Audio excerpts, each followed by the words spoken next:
हाँ तो welcome to imagine point YouTube channel. तो प्यारे बच्चों, हमारा जो नेक्स्ट लेक्चर चल रहा था बेटा वो एल्डिहाइड कीटोन्स का हम लोग पढ़ा रहे थे प्रिपरेशन, मतलब किस प्रकार से हमारे पास एल्डिहाइड कीटोन्स बेटा बन रहा था। तो मेरे पास जितने भी एलिफेटिक एल्डिहाइड कीटोन के मेथड थे वो मैंने सारे बता दिए थे। अब मेरे को बताना क्या है कि मेरे को एरोमेटिक एल्डिहाइड कीटोन अगर बनाना है, मतलब आज का जो हमारा टॉपिक है बेटा वो है हमारे पास एरोमेटिक एल्डिहाइड कीटोन अगर बनाना है तो आप कैसे बना सकते हैं, ठीक है ना। तो बेटा एरोमेटिक एल्डिहाइड में सबसे पहले मेरे पास आता है बेंजल्डिहाइड। अगर मैं बेंजीन रिंग ले लेता हूँ, ठीक है, ध्यान से बात सुनेंगे मैं क्या कह रहा हूँ। अगर मैं बेंजीन लेता हूँ और इसके किसी भी कार्बन पर अगर मैं CHO लगा देता हूँ, ठीक है, अगर किसी भी कार्बन पर एल्डिहाइड लगा देता हूँ तो इसका नाम बेटा बेंजल्डिहाइड है। ये एक प्रकार का बेटा एरोमेटिक एल्डिहाइड होता है, ठीक है। अच्छा, इसी तरह से अगर मैं इस H को हटाकर कोई भी कार्बन लगा लूँ, मतलब मेरे पास बेंजीन रिंग बेटा ऐसे ही रहेगी और यहाँ पर C डबल बॉन्ड के बगल में बच्चा मैं R लगा लेता हूँ, ठीक है। तो आप देख सकते हैं कि इस CO के इधर भी कार्बन उधर भी कार्बन, तो ये तो बेटा कीटोन हो गया। तो ये जो मेरे पास बनेगा बेटा वो एरोमेटिक कीटोन है। तो आज हम लोगों को क्या सीखना है कि किस तरह से मेरे पास एरोमेटिक एल्डिहाइड्स बनते हैं और किस तरह से मेरे पास एरोमेटिक कीटोन्स बनते हैं, ठीक है। एरोमेटिक एल्डिहाइड में मेरा जो फेमस एग्जांपल है वो बेंजल्डिहाइड है, और इसका जो बताऊंगा अगर मैं R के बदले बेटा मेथिल लगा दूं तो ये हो जाता है एसिटोफिनोन, इसका नाम बन जाता है, ठीक है ना। तो अब मेरे पास एरोमेटिक एल्डिहाइड कीटोन्स बनाने का जो पहला मेथड है, देखो जो पहला मेथड है वो टोलुइन से है, ठीक है। और टोलुइन से बनाने के लिए दो तरीके होते हैं, या तो मैं क्रोमियम ट्राई ऑक्साइड द्वारा इसको ऑक्सीडाइज कराऊं, या फिर मेरे पास एक रिएक्शन है जिसका नाम होता है बेटा इटार्ड रिएक्शन, ठीक है ना।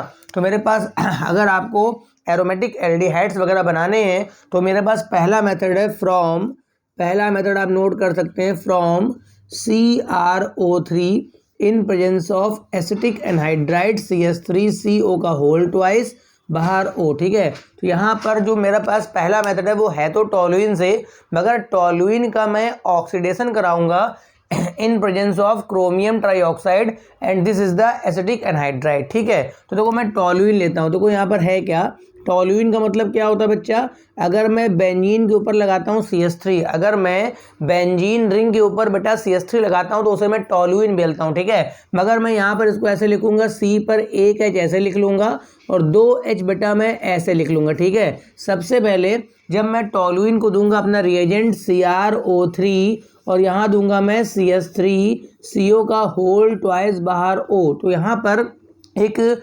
इंटरमीडिएट बनता है जिसका नाम होता है बेंजिलिडीन डाई एसिटेट, ठीक है। जैसे एक वर्ड होता है एल्कलाइडीन, ये क्या होता है, जब कभी एक कार्बन पर दो सिमिलर ग्रुप लगते हैं, जब कभी एक कार्बन पर दो सिमिलर ग्रुप लगते हैं तो वर्ड आता है एल्कलाइडीन। अगर बेंजीन के किसी कार्बन पर अगर लगेगा तो बेंजालिडीन होगा, और चूंकि लगता एसिटेट है तो बेंजालिडीन डाई एसिटेट। मतलब यहाँ पर ये दो H बेटा यहाँ से हट जाते हैं, ये हटाने में मदद करता है CrO3 और यहाँ से दो एसिटेट ग्रुप जाके चिपक जाते हैं। मतलब क्या हो जाता है, ये ऐसे रहेगा आपका, इस पर आपका C पे ये H ऐसे रहेगा, इधर O इधर O, इसके बाद C double bond O CH3 और इधर भी बच्चा रहेगा C double bond O CH3। देखो यहाँ पर आप देख सकते हैं कि एक कार्बन पर इधर भी आपका बेटा एसिटेट लग गया है, ठीक है, और इधर भी आपका लग गया है एसिटेट, ठीक है। तो कहीं कहीं इसको हम लोग बेंजीन डाई एसिटेट बोलते हैं,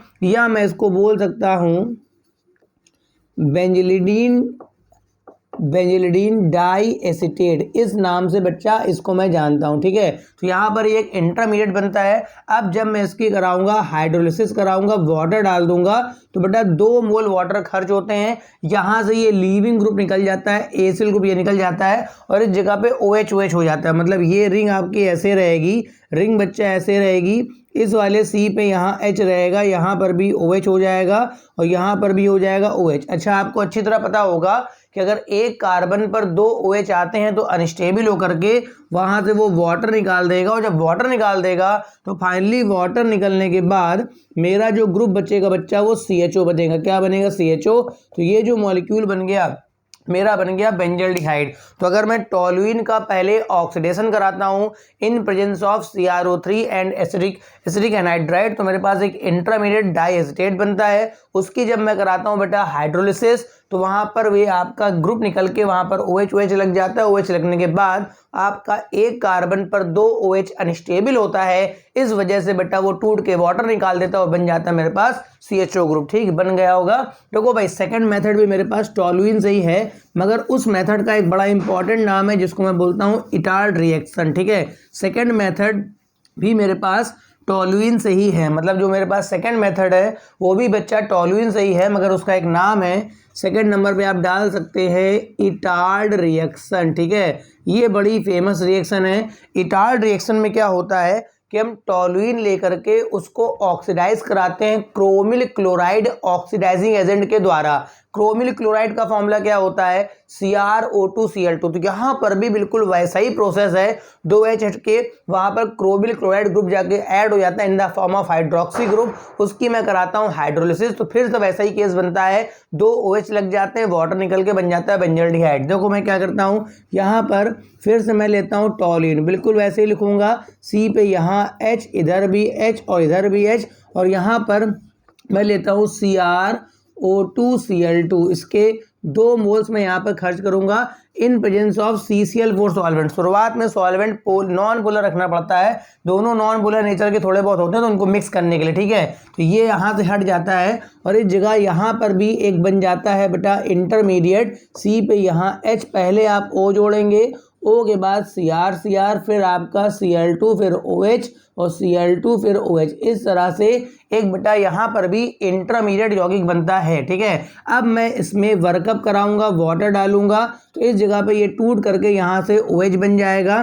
तो ये देखिए जो साइड प्रोडक्ट उसको आप निकालिए, वो आपके मतलब का नहीं है। फाइनली क्या होगा, इस वाले C पर यहाँ H और यहाँ पर फिर से आपका हो जाएगा 2 OH, और जैसे मैं यहाँ से वाटर निकाल दूंगा तो वहाँ मेरा फिर से बन जाएगा बेंजल्डिहाइड। ठीक है, तो ये 2 बड़े इंपॉर्टेंट कन्वर्जन है, नीट लेवल में भी खूब आते हैं, हर कंपटीशन में कहीं ना कहीं पूछ ले जाते हैं। बाकी यूपी बोर्ड या किसी भी बोर्ड, CBSE ऐसे बोर्ड के लिए अगर आपसे पूछेगा कि भाई इटार्ड रिएक्शन क्या है, तो टॉलुइन का कन्वर्जन हम लोग करते हैं किसमें बेटा, बेंजल्डिहाइड में। बात समझ में आ गई। अब मेरे पास बेंजल्डिहाइड बनाने का एक तीसरा बड़ा इंपॉर्टेंट मेथड है, ठीक है, जिसका नाम है गाटरमैन कोच रिएक्शन। ये भी बड़ी फेमस रिएक्शन है। अभी हम लोग किसी प्रकार की, चूंकि बोर्ड लेवल के लिए इतनी मैकेनिज्म नहीं पूछी जाती जितने कंपटीशन में आपको जानकारी होनी चाहिए। ठीक है, तो मेरे पास जो थर्ड नंबर पे आता है बच्चा, उसका नाम होता है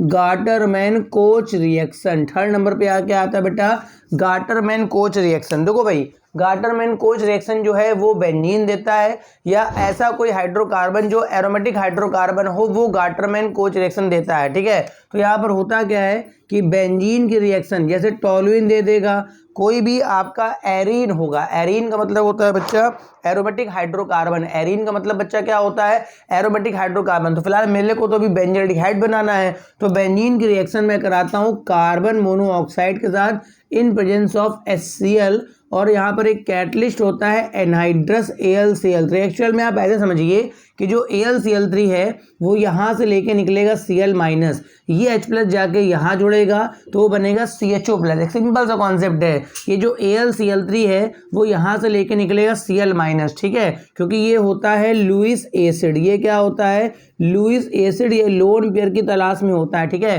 तो Cl- लोन पेयर देता है इसको, तो H+ जाके यहाँ अटैक करता है तो बनता है CHO+। CHO+ क्या होगा, सोचिए, दिमाग लगाइए, CHO+ इलेक्ट्रोफाइल होता है जो जाके बेंजीन पे अटैक करके बेंजीन पे जाके H को हटा देगा, खुद जुड़ जाएगा, तो बेंजीन पे आपका चिपक जाएगा CHO। ठीक है, तो आप देख सकते हैं कि यहाँ पर बेंजीन से एक स्टेप में ही आपका बन गया बेंजल्डिहाइड। कभी कोई कन्वर्जन आता है कि भाई मेरे बेंजीन से बेंजल्डिहाइड एक स्टेप में कैसे बनाएंगे, तो आप सीधे ध्यान रखें गाटरमैन कोच रिएक्शन। गाटरमैन से थोड़ा सा बच के रहिएगा क्योंकि गाटरमैन नाम की कई सारी रिएक्शनें होती हैं। तो फिलहाल अगर गाटरमैन कोच लिख रहा है तो समझ जाइए कि बेंजीन की रिएक्शन करानी है बेटा carbon monoxide HCl in presence of catalyst anhydrous AlCl3। ठीक है, तो मेरा बन जाता है बेंजल्डिहाइड। अब हम लोग एक मेथड देख लेते हैं अपना एरोमेटिक कीटोन का, फिर हम लोग आते हैं अपने chemical properties of aldehyde and ketones में। ठीक है, मैं यहाँ पर इंटर लेवल बोर्ड लेवल का भी पढ़ा रहा हूँ, कुछ बातें एग्जाम लेवल की भी मतलब कंपटीशन लेवल की भी मैं बताता जाता हूँ। अगर किसी बच्चे ने मेरा चैनल अब तक सब्सक्राइब नहीं किया है तो अगले लेक्चर के लिए, फिलहाल मेरा लेक्चर अब लगभग फिक्स हो गया है, रात को 8 बजे अपलोड होता है। 11th के 1 शॉट लगते हैं मोस्टली सैटरडे को, और मंडे टू फ्राइडे मेरी इंटर लेवल की क्लास आती है। ठीक है ना। अब मेरे पास मैं एक रिएक्शन लिख रहा हूँ 4th नंबर पे, जिसका नाम है फ्रीडल क्राफ्ट, जिसका नाम है फ्रीडल क्राफ्ट एसाइलेशन, जिसका नाम है फ्रीडल क्राफ्ट एसाइलेशन। ठीक है, तो बेटा फ्रीडल क्राफ्ट रिएक्शनें दो प्रकार की होती हैं। एक का नाम होता है बेटा फ्रीडल क्राफ्ट एल्काइलेशन होता है बेटा, और एक का नाम बेटा होता है फ्रीडल क्राफ्ट एसाइलेशन। ठीक है, तो यहाँ पर अभी मैं एल्काइलेशन के लिए नहीं जा रहा हूँ, अभी मेरे को एरोमेटिक कीटोन बनाना है तो मैं एसाइलेशन के लिए जा रहा हूँ। ठीक है, तो इसमें क्या होता है कि हम लोग बेंजीन लेके चलते हैं। क्या लेके चलते हैं बेटा? बेंजीन। रिएक्शन कराते हैं, बहुत इंपॉर्टेंट कंपाउंड आप जानते होंगे, CH3 C double bond O और Cl। इसका नाम बेटा क्या होता है? एसिटिल क्लोराइड है, और ये एसाइलेशन करने के काम में आता है। सर एसाइलेशन क्या होता है?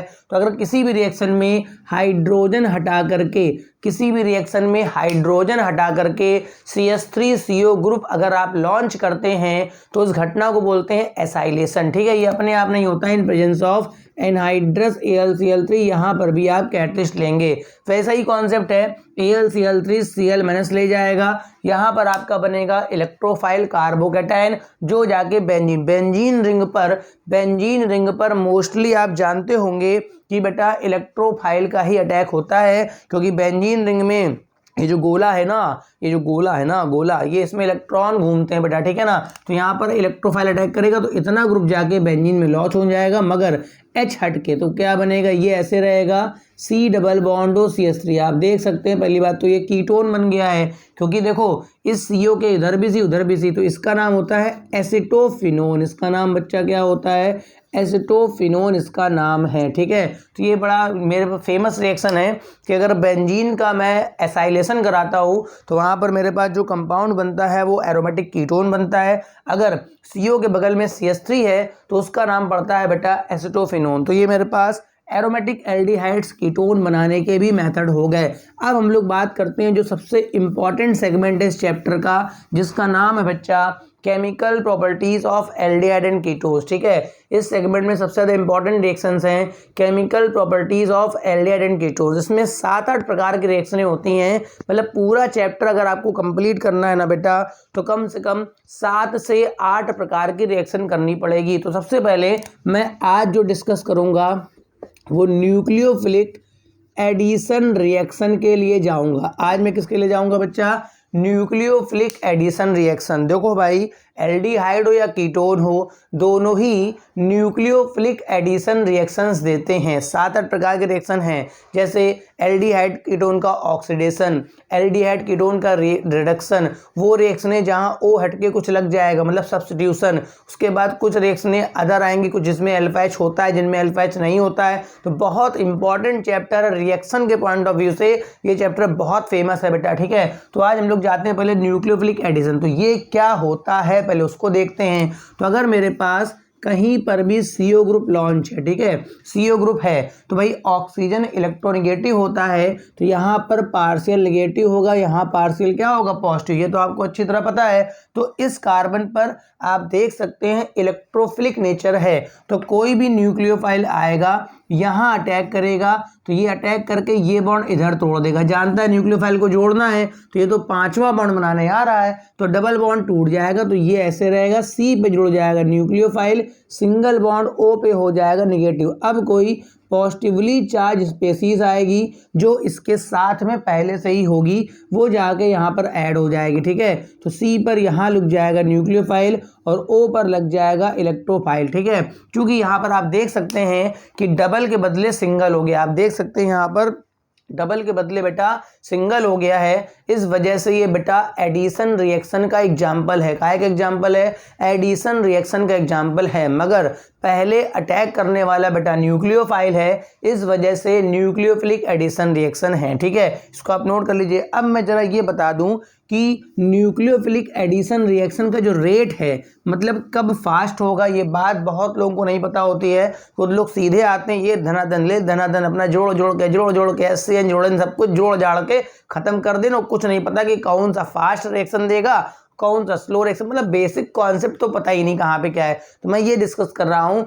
कि आखिरकार एल्डिहाइड और कीटोन्स में न्यूक्लियोफिलिक एडिशन रिएक्शन का रेट क्या होता है। तो देखो सीधी सी बात है, अगर आपको न्यूक्लियोफिलिक एडिशन रिएक्शन कराना है तो दो बातों का ध्यान रखना पड़ेगा। पहला तो नेचर ऑफ आर, पहला हो गया नेचर ऑफ आर हो गया, ठीक है, और दूसरा हो गया इलेक्ट्रोफिलिसिटी ऑफ कार्बन, ठीक है, इलेक्ट्रोफिलिसिटी ऑफ कार्बन। देखो सीधी सी बात है, हमारा कोई भी न्यूक्लियोफाइल इस कार्बन पे तब अटैक करेगा जब यहाँ पर पॉजिटिव चार्ज ज़्यादा होगा। खुद समझिए निगेटिव को अटैक करना है, खुद समझिए निगेटिव को अटैक करना है ना, निगेटिव को अटैक करना है ना, तो सीधी सी बात है यहाँ पे जब पॉजिटिव चार्ज होगा तभी तो फास्ट अटैक करेगा। तो यहाँ पर अगर ये जो आर है, ठीक है, ये इलेक्ट्रॉन विड्राइंग नेचर लग जाए, ठीक है, इलेक्ट्रॉन विड्राइंग ग्रुप लग जाए, मतलब इलेक्ट्रॉन विड्राइंग अगर लगते हैं तो इलेक्ट्रॉन खींचेंगे। अब बताइए अगर ये इलेक्ट्रॉन खींचेंगे तो इस वाले कार्बन पे बच्चा चार्ज कैसा आ जाएगा, पॉजिटिव आ जाएगा, और जितना इस कार्बन पर पॉजिटिव चार्ज आएगा उतना ही यहाँ पर न्यूक्लियोफाइल का अटैक फास्ट हो जाएगा। दूसरा, अगर मेरे पास आर अगर बल्कि नेचर का हो गया, कैसा हो गया, बल्कि मतलब जितना बड़ा होता जाएगा उतना ही न्यूक्लियोफाइल को यहाँ पर अटैक करने में दिक्कत आएगी, क्योंकि वहाँ पे बेटा क्राउडिंग होती जाएगी। मैंने मान लो C डबल बॉन्ड O पे मैंने छोटे से ग्रुप लगा लिए, मैंने C डबल बॉन्ड O पे ऐसे बड़े से ग्रुप लगा लिए। अब आप बताइए किस केस में न्यूक्लियोफाइल जल्दी अटैक कर सकता है बेटा, इस वाले में क्राउडिंग ज़्यादा हो गई है, इस वाले में क्राउडिंग काफ़ी क्या है, कम है, तो जाहिर सी बात है कि ऊपर वाले में अटैक क्या होगा, फास्ट होगा, और नीचे वाले में अटैक क्या होगा, स्लो होगा। मतलब मेरे पास न्यूक्लियोफिलिक एडिशन का रेट दो बातों पर डिपेंड करता है, अगल बगल जो ग्रुप लगे हैं वो इलेक्ट्रॉन विड्राइंग है कि इलेक्ट्रॉन डोनेटिंग है। अगर इलेक्ट्रॉन विड्राइंग है, खींचने वाले तो कार्बन पे चार्ज कैसा मेंटेन हो जाएगा, पॉजिटिव, ठीक है, और अगर बच्चा कार्बन पे चार्ज पॉजिटिव मेंटेन हो गया तो कहीं ना कहीं न्यूक्लियोफाइल का अटैक का रेट भी क्या हो जाएगा, फास्ट हो जाएगा, ठीक है। दूसरा, अगर उनके पास बल्कि नेचर हो गया तो बेटा सीधी सी बात है न्यूक्लियोफाइल जाने में वहाँ संकोच करेगा, तो इस वजह से रिएक्शन का रेट क्या हो जाएगा, स्लो हो जाएगा, ठीक है। तो पहली बात तो एक स्टेटमेंट है, जितने भी एल्डिहाइड्स होते हैं वो ज़्यादा रिएक्टिव होते हैं इन कंपेयर टू कीटोन्स, जितने भी एल्डिहाइड्स होते हैं बेटा वो ज़्यादा रिएक्टिव होते हैं इन कंपेयर टू कीटोन। कारण क्या है, क्योंकि एल्डिहाइड में H लगा होगा, कीटोन में R लगा होगा, तो एल्डिहाइड में H का साइज कैसा होता है बेटा, बहुत छोटा होता है, तो वहाँ क्राउडिंग काफ़ी कम होती है। प्लस एल्किल ग्रुप के पास प्लस आई इफेक्ट होता है, क्या होता है, एल्किल के पास प्लस आई इफेक्ट होता है, मतलब इलेक्ट्रॉन देने वाला।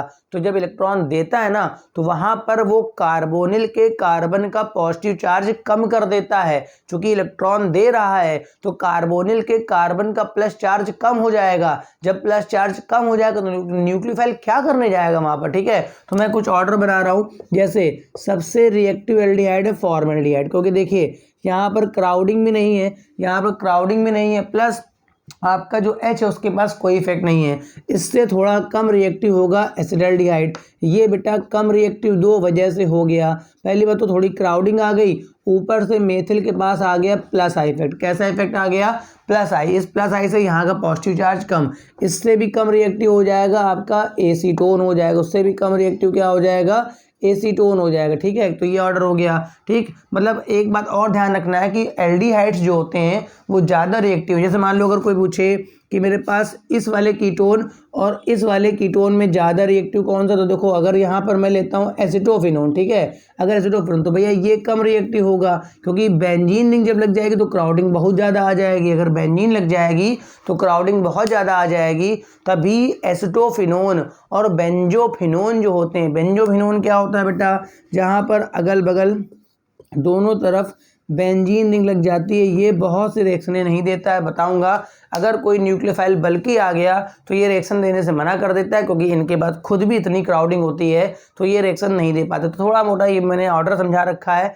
इंटर लेवल के हिसाब से कि हाँ भाई फॉर्मल्डिहाइड मोड रिएक्टिव, उससे कम एसिडल्डिहाइड, मगर ये जो मैं ऑर्डर समझा रहा हूँ ये न्यूक्लियोफिलिक एडिशन को लेकर के है, ये न्यूक्लियोफिलिक एडिशन को लेकर के है। जैसे फॉर एग्जाम्पल अगर एरोमेटिक की बात करी जाए तो बेंजल्डिहाइड सबसे ज़्यादा रिएक्टिव होगा, ठीक है, बेंजल्डिहाइड। उससे कम रिएक्टिव तो ये वाला कीटोन हो जाएगा। उससे कम रिएक्टिव होगी, देखो यहाँ क्राउडिंग बढ़ गई, यहाँ क्या बढ़ गई, क्राउडिंग। और उससे भी कम रिएक्टिव आपका हो जाएगा बेंजोफिनोन। तो अगर आप इंटर लेवल की विद्यार्थी हैं तो आपके लिए इतना ऑर्डर सफिशियंट है। बात समझ रहे हैं। वैसे ketones are less reactive in compare to aldehydes. अब देखते हैं मेरे पास न्यूक्लियोफिलिक एडिशन रिएक्शंस में कौन कौन सी रिएक्शनें आती हैं और कहाँ कहाँ पर रिएक्शनें हो पाती हैं। जैसे पहला एग्जाम्पल मेरा है HCN का, ठीक है, इसी का मैं ए पॉइंट डाल देता हूँ, लिख लेता हूँ बच्चा, रिएक्शन विद हाइड्रोजन साइनाइड। देखो भाई, कभी भी कोई एल्डिहाइड या कीटोन अगर बच्चा HCN से रिएक्शन करेगा तो वहाँ पर एडिशन के बाद बेटा जो बनता है उसका नाम होता है साइनोहाइड्रिन, ठीक है।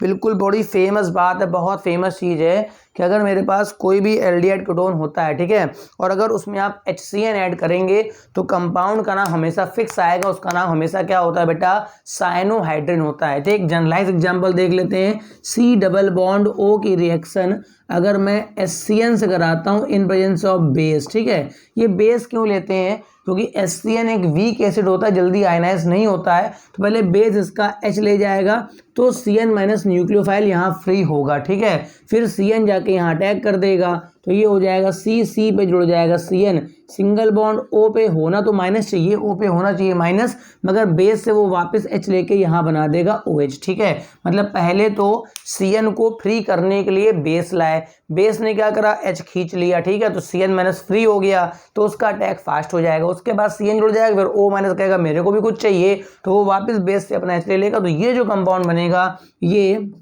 साइनोहाइड्रिन है। ये क्या है, साइनोहाइड्रिन। फिलहाल इसमें न्यूक्लियोफाइल बिल्कुल भी बल्कि नहीं है, तो ये लगभग सभी, ये जो रिएक्शन है वो सभी एल्डिहाइड कीटोन्स पे हो जाती है, ठीक है। मतलब ये जो साइनोहाइड्रिन वाली रिएक्शन है ये लगभग सभी एल्डिहाइड कीटोन्स पे होती है। जैसे मैंने यहाँ पर फॉर्मल्डिहाइड ले लिया, मैंने ले लिया फॉर्मल्डिहाइड, ठीक है, अब मैंने इसके रिएक्शन HCN से करा दी, बेस सब में आप लिख लीजिएगा, तो CN बेटा यहाँ जुड़ेगा, H यहाँ जुड़ेगा, ठीक है, तो C पर यहाँ पर H है, यहाँ पर H है, इस जगह पर OH और इस जगह पर CN। इसका नाम बच्चा बताइए क्या हो जाएगा, इसका नाम हो जाएगा फॉर्मल्डिहाइड साइनोहाइड्रिन, ठीक है। अच्छा, अगर मैं यहाँ पर एसिटल्डिहाइड लेता हूँ, ठीक है, अगर मैं यहाँ पर एसिटल्डिहाइड लेता हूँ तो एक खास बात यहाँ पर आने वाली है।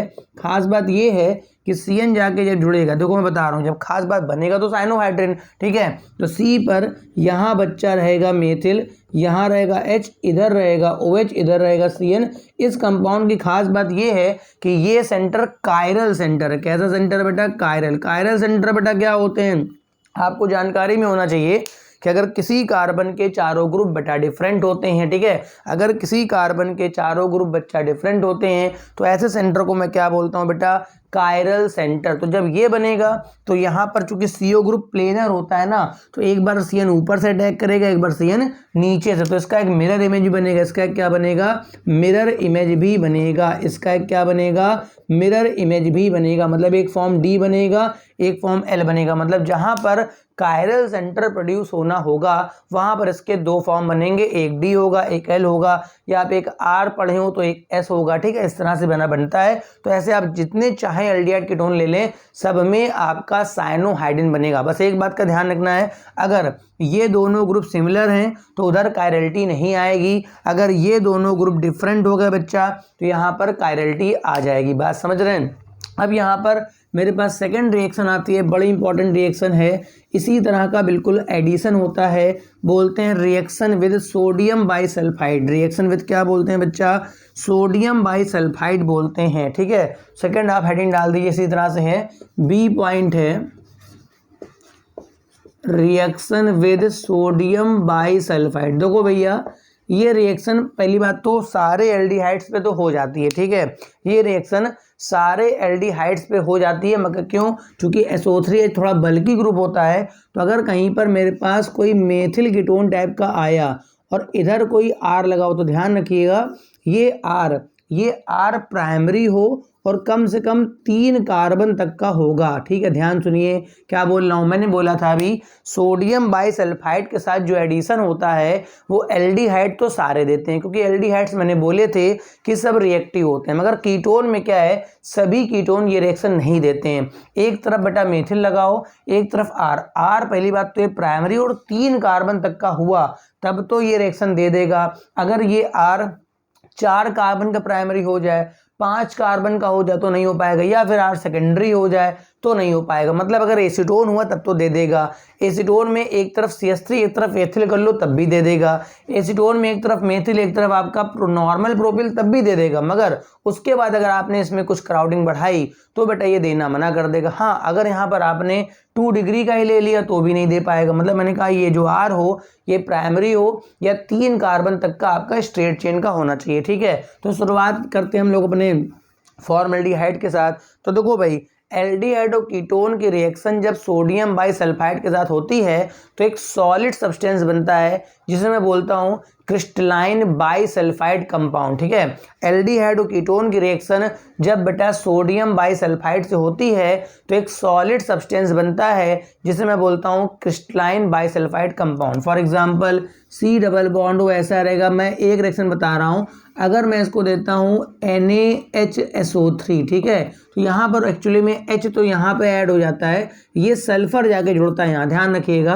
तो ये हो जाता है OH हो जाता है और ये SO3Na बन जाता है। ये जो कंपाउंड जितने भी कंपाउंड बनेंगे ये सब बेटा क्रिस्टलाइन, ये सारे क्रिस्टल के फॉर्म में, सॉलिड के फॉर्म में आते हैं। मतलब इनको मैं फिल्टर करके अलग कर सकता हूँ, इनको मैं छान करके अलग कर सकता हूँ। ठीक है, इनकी खास बात, अगर मैं इस कंपाउंड को एसिड या किसी बेस के साथ फिर से हीट कर दूं, ठीक है, तो ये फिर से मेरा वापस एल्डिहाइड कीटोन में लौट के आ जाएगा जिससे आपने बनाया था। मतलब इस कंपाउंड की खास बात क्या है, अगर आपने किसी एल्डिहाइड या कीटोन से इसको बना लिया, ठीक है, अगर आपने किसी एल्डिहाइड या कीटोन से इसको बना लिया, ठीक, तो बनाने के बाद मैं इसे उस एल्डिहाइड कीटोन में वापस भी ला सकता हूं। मगर कैसे, आपको या तो एसिड या बेस साथ हीट करोगे तो ये सॉल्ट जो भी बना ये डिकम्पोज हो जाएगा और डिकम्पोज होने के बाद मेरा फिर से वही एल्डिहाइड कीटोन बन जाएगा जिससे आपने इसे बनाया होगा। अब आप इसकी जो चाहे रिएक्शन करा लें, जैसे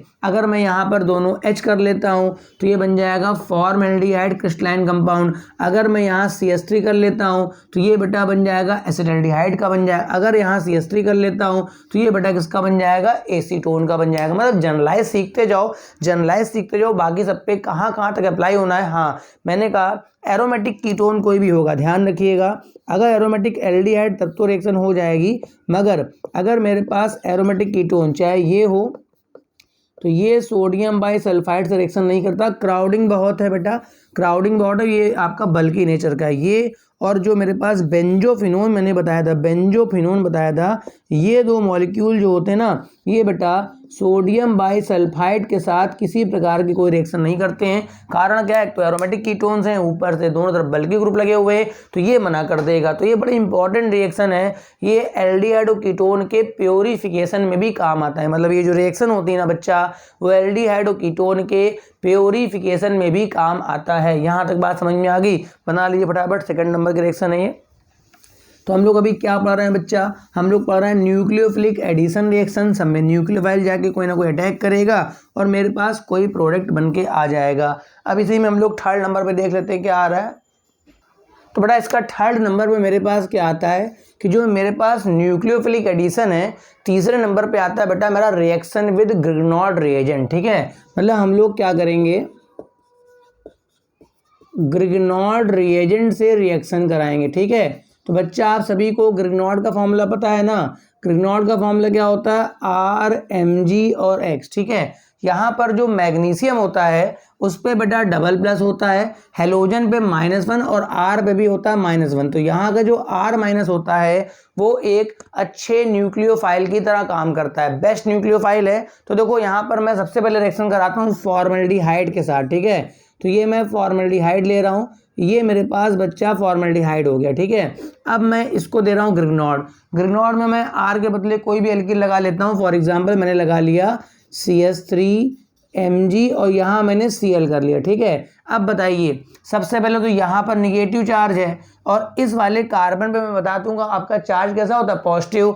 तो ये बेटा यहाँ पे अटैक करेगा, जब अटैक करेगा तो ये बॉन्ड ऊपर खुल जाएगा, तो O पे चार्ज कैसा आ जाएगा, माइनस। तो ये माइनस Mg प्लस के साथ जाके जुड़ जाएगा। एक सिंपल सा न्यूक्लियोफिलिक एडिशन ही चल रहा है। ठीक है, तो ये हो गया HCO पे लग जाएगा बच्चा Mg और Cl, यहाँ पर भी H और ये रहेगा बेटा मेथिल जो अभी भी जुड़ा है। ठीक है, अब ये जो कंपाउंड है इसमें आप ध्यान रखें कि यहाँ पर कोई भी अभी लीविंग ग्रुप नहीं लगा हुआ है, तो कोई हाइड्रोजन लीविंग ग्रुप नहीं होता है और मेथिल भी कोई लीविंग ग्रुप नहीं होता है। ठीक है, तो आपको इसमें इसे ब्रेक करने के लिए वाटर डालना पड़ेगा। जैसे ही वाटर डालेंगे यहाँ से क्लीव हो जाएगा, वाटर का H आके यहाँ लग जाएगा और मेरे पास जो रिजल्ट आएगा एक 1 डिग्री का एल्कोहल बन के आ जाएगा। आप देख सकते हैं ये जो बना है कंपाउंड, ये पहली बात तो एल्कोहल है और इस कार्बन पर चूंकि एक ही कार्बन लगा है तो बेटा किस डिग्री का अल्कोहल बन गया बच्चा, ये 1 डिग्री का अल्कोहल बन गया। ठीक है, तो फॉर्मल्डिहाइड में हमेशा 1 डिग्री का अल्कोहल ही बनेगा। ठीक है, अगर मैं यहाँ पर लेता हूँ बच्चा एसिटल्डिहाइड, ठीक है, अगर मैं यहाँ पर लेता हूँ एसिटल्डिहाइड में क्या हो गया कि एक तरफ बेटा मेथिल हो गया, या मैं कोई दूसरा एल्डिहाइड लेता हूँ। ठीक है, फॉर्मल्डिहाइड में प्राइमरी अल्कोहल बनेगा, फॉर्मल्डिहाइड के अलावा आप कोई भी दूसरा एल्डिहाइड लेंगे सेकेंडरी अल्कोहल बनेगा, क्योंकि यहाँ एक कार्बन ऑलरेडी आ चुका है। तो ये हो जाएगा CH3 Mg और Cl। इसी तरह से इसका टैग यहाँ होगा, ये ऊपर जाएगा और O Mg को पकड़ लेगा। ठीक है, तो ये बन जाएगा बच्चा CH3C, O पे लग जाएगा Mg और Cl, ये नीचे H और ये हमारे पास ग्रिग्नॉर्ड से आया। जब मैं इसका वर्कअप कराऊंगा पानी के साथ, ठीक है, तो आप देखिए यहाँ पर ये बॉन्ड क्लीव होगा तो ये भी बन जाएगा OH। तो फाइनली क्या हो जाएगा, CH3C पे यहाँ पर OH CH3। आप देख सकते हैं अपनी आंखों से कि बेटा यहाँ पर जो अल्कोहल बना है वो 2 डिग्री का बन गया। किस डिग्री का बन गया, 2 डिग्री। तो एक जनरल स्टेटमेंट है, अगर आप फॉर्मल्डिहाइड प्लस ग्रिग्नॉर्ड करते हैं, मैंने क्या कहा आपने सुना ध्यान से, अगर आप फॉर्मल्डिहाइड प्लस ग्रिग्नॉर्ड करते हैं तो हमेशा बनेगा प्राइमरी अल्कोहल। ठीक है, ग्रिग्नॉर्ड के साथ फॉर्मल्डिहाइड को छोड़ करके अगर आप इधर एथिल करेंगे तब भी वो 2 डिग्री का रहेगा, अगर आप इधर प्रोपिल करेंगे तब भी वो 2 डिग्री का रहेगा। अगर आप फॉर्मल्डिहाइड को छोड़ करके कोई दूसरा एल्डिहाइड लेते हैं बेटा तो हमेशा वो जो बनेगा वो आपका किस डिग्री का बनेगा, 2 डिग्री। मगर जब एसीटोन मैं लूँगा तो एसीटोन वाला आप खुद घर में करके बताएंगे कि एसीटोन वाले में आपका क्या बनेगा। मैं बस इतना बताना चाहता हूँ कि 2C तो बेटा पहले से लग गए, एक बेटा C मेरे पास ग्रिग्नॉर्ड से आ जाएगा, 2C तो बच्चा पहले से लग गए, एक C बेटा ग्रिग्नॉर्ड से आ जाएगा। तो सब बच्चे समझ रहे हैं क्या बनने वाला है बेटा, टर्सरी अल्कोहल। मतलब सीधा सा स्टेटमेंट है। ये जो पहला कन्वर्जन है ये कई बार एग्जाम में आता है कि फॉर्मल्डिहाइड से एथिल अल्कोहल। जरा आप इसको अगर ध्यान से आप देखिए तो ये C2H5OH लिखा है, इसको अगर आप ध्यान से देखिए तो ये C2H5OH लिखा है, जो बच्चे पहचान नहीं पाते हैं। ठीक है, तो यहाँ पर फॉर्मल्डिहाइड से अगर एथिल अल्कोहल आता है तो बच्चा बड़ा कंफ्यूज हो जाता है मैं क्या कन्वर्जन लगाऊं। तो अगर कभी भी एल्डिहाइड कीटोन से अल्कोहल की तरफ जाने के लिए कह रहा है तो आप समझ जाइए ग्रिग्नॉर्ड का इस्तेमाल हो सकता है। ठीक है, फॉर्मल्डिहाइड में केवल बनेगा प्राइमरी अल्कोहल, किसी दूसरे एल्डिहाइड में हमेशा बनेगा सेकेंडरी अल्कोहल, और जब कोई भी कीटोन लोगे तो हमेशा बनेगा टर्सरी अल्कोहल। तो ये मेरे पास तीसरा पॉइंट था न्यूक्लियोफिलिक एडिशन रिएक्शन का। अब मेरे पास इसका फोर्थ और लास्ट एग्जाम्पल जो है रिएक्शन विद अल्कोहल। ठीक है, रिएक्शन विद अल्कोहल से जब मैं कराऊंगा, अब देखो यहाँ पर मेरे पास लास्ट पॉइंट क्या है कि अल्कोहल से मैं रिएक्शन कराऊंगा। तो बेटा अल्कोहल से रिएक्शन कराने पर मेरे पास एक कंपाउंड बनता है हेमी एसिटल और बनता है बेटा एसिटल। ठीक है, जैसे मैंने कहीं पर कोई एल्डिहाइड ले लिया, C double bond O, fourth number है रिएक्शन विद अल्कोहल। ठीक है, तो अगर मैंने यहाँ पर एल्डिहाइड ले लिया, क्या ले लिया, एल्डिहाइड, क्योंकि कीटोन से अल्कोहल की जल्दी रिएक्शन नहीं होती क्योंकि अल्कोहल में R लगा होता है, मतलब ऑलरेडी बल्कि ग्रुप आ गया, और कीटोन की जो रिएक्टिविटी होती है ऑलरेडी थोड़ी डाउन होती है, एल्डिहाइड की ज़्यादा होती है। तो अगर मैं इसको अल्कोहल देता हूँ तो HOR, ये बच्चा अल्कोहल है, यहाँ पर ड्राई HCl गैस, यानी कि बोल सकते हैं HCl गैस यहाँ पर कैटलिस्ट की तरह काम करता है। HCl गैस बच्चा काय की तरह काम करता है, यहाँ पर कैटलिस्ट की तरह काम करता है। तो सिंपल एक एडिशन हो जाता है, H यहाँ जोड़ देंगे आप, OR यहाँ जोड़ देंगे तो फाइनली C पे इधर R हो जाएगा, इधर H हो जाएगा, एक तरफ हो जाएगा OH, एक तरफ OR। देखो भाई, अगर किसी भी कंपाउंड में अगर आप कहीं पहले तो एल्डिहाइड से बना हुआ है, अगर एक OH और एक OR है तो इसे मैं नाम देता हूँ हेमी एसिटल। ये जो मॉलिक्यूल है इसे मैं बोलता हूँ बच्चा क्या, हेमी एसिटल। मगर आपका अगर मैं इसे दूसरा मोल ऑफ एल्कोहल दे देता हूँ तो यहाँ से भी वाटर निकल जाता है और दूसरा OH भी OR बन जाता है, ठीक है। तो C पर इधर R है, इधर H है, इधर भी OR बन जाएगा, इधर भी OR बन जाएगा। तो ये जो मॉलिक्यूल मेरा बन गया बच्चा, इसका नाम बेटा मैं क्या बोल दूंगा, एसिटल, ठीक है।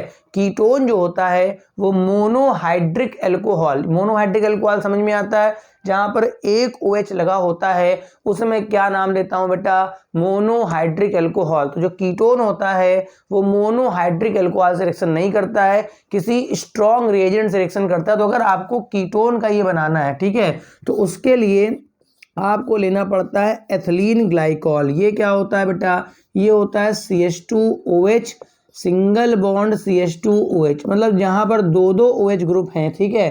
तो यहाँ पर ये आपने देखिए 2 बार तो OH लिया ना, देखिए यहाँ पर क्या हुआ है कि OH आपके 2 ही इस्तेमाल हुए हैं, मगर वो मोनोहाइड्रोक्सी थे तो 2 अलग अलग। यहाँ पर दोनों OH एक ही मॉलिक्यूल में है तो सीधे ये वाटर निकाल देगा, सीधे आपका H2O निकाल देगा और सीधे एक साइक्लिक एसिटल बनाएगा। मतलब C यहाँ पर R, यहाँ पर R, इधर O, इधर O, बच्चा इधर भी CH2, बच्चा इधर भी CH2। तो ये एक साइक्लिक कीटल बनाएगा। क्या बनाएगा, कीटल, क्योंकि कीटोन से बना है तो मैं कीटल बोलूंगा, ठीक है। मतलब जो मेरे पास कीटोन है वो मोनोहाइड्रिक एल्कोहल के साथ ये सब नहीं बनाता है, ये बनाता है बेटा एथिलीन ग्लाइकॉल के साथ, क्योंकि इसकी रिएक्टिविटी कम है। तो इस रिएजेंट की पावर ज़्यादा होगी क्योंकि दो तरफ न्यूक्लियोफिलिक सेंटर है, जल्दी अटैक कर पाता होगा इन कंपेयर टू एल्कोहल, ठीक है। अच्छा, इनको हम लोग बनाते किस लिए हैं, देखो भाई, आपके जो एसिटल होते हैं, आपके जो एसिटल या आपके जो कीटल होते हैं वो बेटा बेस और न्यूक्लियोफाइल से सुरक्षित हो जाते हैं। मतलब किसी भी एल्डिहाइड कीटोन को, ध्यान से सुनेंगे आप, किसी भी एल्डिहाइड कीटोन को अगर आपको बेस और न्यूक्लियोफाइल से सुरक्षित करना है, ठीक है, बात सुन लें, इंटर लेवल की नहीं है मगर फिर भी सुने आप, ठीक है। किसी भी एल्डिहाइड कीटोन को अगर बेस पे भी वही लोन पेयर वगैरह होते हैं और न्यूक्लियोफाइल अगर उनसे सुरक्षित करना है तो वो बेस से भी खतरा होता है इसको, न्यूक्लियोफाइल से तो खतरा होता ही है। आपको लग रहा है कि मेरे को इस एल्डिहाइड को सुरक्षित करना है मगर वहां कोई बेस आने वाला है, तो आप उसका एसिटल बना लीजिए या फिर कीटल बना लीजिए। अगर एल्डिहाइड है तो एसिटल बना लीजिए, अगर कीटोन तो कीटल बना लीजिए। इनके बनने के बाद इन पर ना तो बेस का अटैक होता है ना ही न्यूक्लियोफाइल का। हाँ, अगर इन्हें आपको वापस कन्वर्ट करना हो इसमें तो आप HCl एसिड डाल करके, HCl बेस से नहीं, HCl एसिड जैसे डालेंगे ना दोनों में, तुरंत अपने एल्डिहाइड कीटोन में ये रिवर्ट बैक होके आ जाते हैं, मतलब तुरंत अपने एल्डिहाइड कीटोन में वापस लौट आते हैं। बात समझ में आ रहा है। तो कुल मिला के हम लोग एल्डिहाइड कीटोन का प्रोटेक्शन करते हैं। क्या करते हैं बच्चा, प्रोटेक्शन करते हैं। मतलब अगर मेरे को एल्डिहाइड कीटोन को प्रोटेक्ट करना है तो हम लोग इस मेथड से कर सकते हैं। तो उम्मीद है आपको ये आज का सेगमेंट समझ में आया होगा। आज के सेगमेंट में हम लोगों ने क्या क्या डिस्कस किया बेटा, पहले हम लोगों ने एरोमेटिक एल्डिहाइड कीटोन्स को बनाने के मेथड देखे, 4 मेथड थे, चारों ठीक मैंने बता दिए, ठीक है। अब यहाँ पर उसके बाद मैंने देखा न्यूक्लियोफिलिक एडिशन रिएक्शंस, तो मैंने ये भी 4 प्रकार की बताई हैं। अब इसके बाद नेक्स्ट टर्न पे हम लोग देखेंगे आगे और कौन कौन सी रिएक्शनें बेटा एल्डिहाइड कीटोन्स की होती हैं। सबसे इंपॉर्टेंट सेगमेंट बेटा एल्डिहाइड कीटोन की केमिकल प्रॉपर्टीज का है। अभी इसी में Cannizzaro, aldol, condensation, Clemmensen reduction, Wolff reduction सब इसमें आने वाला है। तो अगर आपने चैनल अब तक सब्सक्राइब नहीं किया तो कर लीजिए, अदरवाइज आपके लेक्चर छूटते जाएंगे। आप इन लेक्चरों को करके भी एग्जाम में बहुत अच्छा कर पाएंगे। Thank you for watching.